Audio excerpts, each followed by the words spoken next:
दुनिया में सबसे ऊंचा पर्वत माउंट एवरेस्ट 8,848 मीटर ऊंचा है।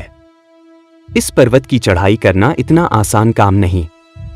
बहुत सारे लोग इस काम में जान भी गंवाई है।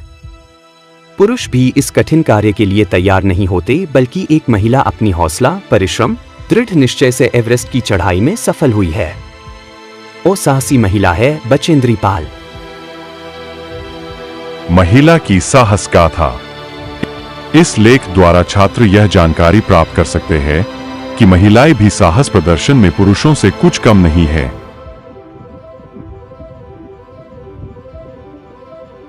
बचेंद्री पाल इस विचार का एक निदर्शन है।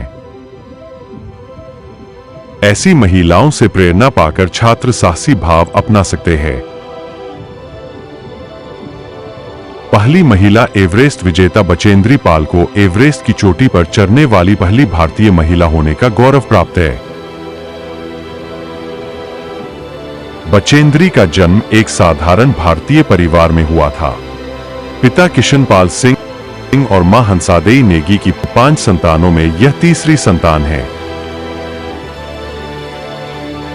बचेंद्री के बड़े भाई को पहाड़ों पर जाना अच्छा लगता था। भाई को देखकर उन्होंने निश्चय कर लिया कि वे भी वही करेंगी जो उनका भाई करते हैं। वे किसी से पीछे नहीं रहेंगी, उनसे से बेहतर करके दिखलाएंगी। इसी जज्बे से उन्होंने पर्वतारोहण का प्रशिक्षण लेना शुरू कर दिया। बचेंद्री को बचपन में रोज 5 किलोमीटर पैदल चलकर स्कूल जाना पड़ता था। बाद में पर्वतारोहण प्रशिक्षण के दौरान उनका कठोर परिश्रम बहुत काम आया। सिलाई का काम सीख लिया और सिलाई करके पढ़ाई का खर्च जुटाने लगी। इस तरह उन्होंने संस्कृत में एमए तथा बीएड तक की शिक्षा प्राप्त की। पढ़ाई के साथ साथ बचेंद्री ने पहाड़ पर चढ़ने के अपने लक्ष्य को भी हमेशा अपने सामने रखा। इसी दौरान उन्होंने कालानाग पर्वत की चढ़ाई की। सन 1982 में उन्होंने गंगोत्री ग्लेशियर 6,672 मीटर तथा रूट गेरो 5,819 मीटर की चढ़ाई की, जिससे उनमें आत्मविश्वास और बढ़ा। अगस्त 1983 में जब दिल्ली में हिमालय पर्वतारोहियों का सम्मेलन हुआ, तब वे पहली बार एवरेस्ट पर चढ़ने वाले पहले पुरुष तेंजिंग नोर्गे तथा एवरेस्ट पर चढ़ने वाली पहली महिला जुंके ताबी से मिली। तब उन्होंने संकल्प लिया कि वे भी उनकी तरह एवरेस्ट पर पहुंचेंगी, और वह दिन भी आया जब 23 मई 1984 को एवरेस्ट पहुंचकर भारत का झंडा फहरा दिया। उस समय उनके साथ पर्वतारोही अंग दोरजी भी थे। भारत की इस महिला द्वारा लिखित यह इतिवृत्तांत बहुत प्रेरणादायक तथा रोचक है। इसमें उन्होंने इस बात का वर्णन किया है कि वे एवरेस्ट के शिखर पर कैसे पहुंची। कर्नल खुल्लर ने साउथ कोल तक की चढ़ाई के लिए 3 शिखर दलों के 2 समूह बना दिए। मैं सुबह 4 बजे उठ गई, बर्फ पिघलाई और चाय बनाई। कुछ बिस्कुट और आधी चॉकलेट का हल्का नाश्ता करने के पश्चात मैं लगभग 5:30 बजे अपने तंबू से निकल पड़ी। अंग दोरजी ने मुझसे पूछा क्या मैं उनके साथ चलना चाहूंगी। मुझे उन पर विश्वास था। साथ ही साथ मैं अपनी आरोहण क्षमता और कर्मठता के बारे में भी आश्वस्त थी।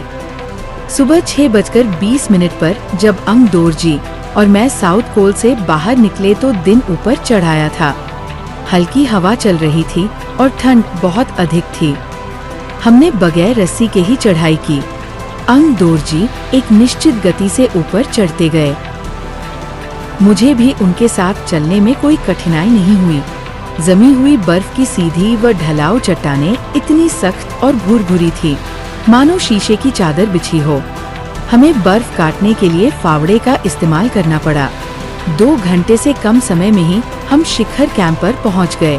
अंग दोरजी ने पीछे मुड़कर पूछा, क्या तुम थक गई हो? मैंने जवाब दिया, नहीं। यह सुनकर वे बहु अधिक आश्चर्यचकित और आनंदित हुए। थोड़ी चाय पीने के बाद हमने पुनः चढ़ाई शुरू कर दी। लाटू एक नायलॉन की रस्सी लाया था, इसलिए अंग दोरजी और मैं रस्सी के सहारे चढ़े। जबकि लाटू एक हाथ से रस्सी पकड़े हुए बीच में चला। तभी लाटू ने गौर किया कि मैं इन ऊंचाइयों के लिए आवश्यक 4 लीटर ऑक्सीजन की अपेक्षा लगभग 2.5 लीटर ऑक्सीजन प्रति मिनट की दर से लेकर चढ़ रही थी। मेरे रेगुलेटर पर जैसे ही उसने ऑक्सीजन की आपूर्ति बढ़ाई, मुझे कठिन चढ़ाई आसान लगने लगी।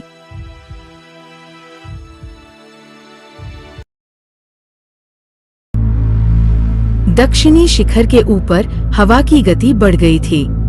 उस ऊंचाई पर तेज हवा के झोंके भूर-भूरे बर्फ के कणों को चारों तरफ उड़ा रहे थे, जिससे कुछ दिखाई नहीं दे रहा था। मैंने देखा कि थोड़ी दूर तक कोई ऊंची चढ़ाई नहीं है। ढलान एकदम सीधी नीचे चली गई है। मेरी सांस मानो एकदम रुक गई थी। मुझे लगा कि सफलता बहुत नजदीक है। 23 मई 1984 के दिन दोपहर के 1:07 पर मैं एवरेस्ट की चोटी पर खड़ी थी। एवरेस्ट की चोटी पर पहुंचने वाली मैं प्रथम भारतीय थी। एवरेस्ट की चोटी पर इतनी जगह नहीं थी कि 2 व्यक्ति साथ साथ खड़े हो सकें। चारों तरफ हजारों मीटर लंबी सीधी ढलान को देखते हुए हमारे सामने मुख्य प्रश्न सुरक्षा का था।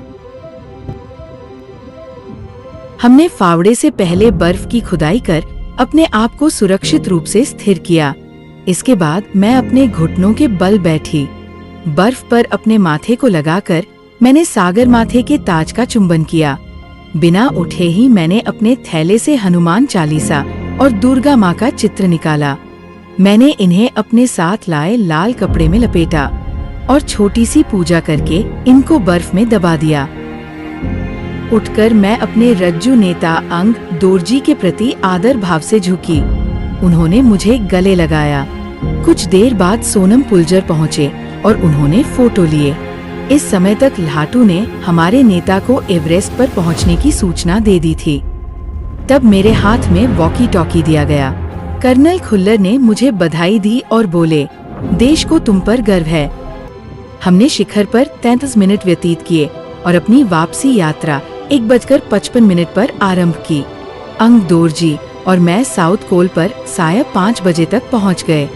सबने साउथ कोल से शिखर तक और वापस साउथ कोल तक की यात्रा चोटी पर रुकने सहित पूरे 10 घंटे 40 मिनट के अंदर पूरी करने पर बधाई दी।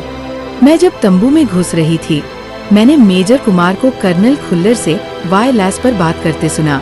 आप विश्वास करें या न करें श्रीमान, बचेंद्री पाल केवल 3 घंटे में ही वापस आ गई है और वह उतनी ही चुस्त दिख रही सुबह चढ़ाई शुरू करने से पहले थी। मुझे पर्वतारोहण में श्रेष्ठता के लिए भारतीय पर्वतारोहण संघ का प्रतिष्ठित स्वर्ण पदक तथा अन्य अनेक सम्मान और पुरस्कार प्रदान किए गए। पद्मश्री और प्रतिष्ठित अर्जुन पुरस्कार की घोषणा की गई। सबके आकर्षण और सम्मान का केंद्र होना मुझे बहुत अच्छा लगा। इस तरह बचेंद्री को एवरेस्ट पर पहुंचने वाली पहली भारतीय महिला होने का गौरव प्राप्त हुआ।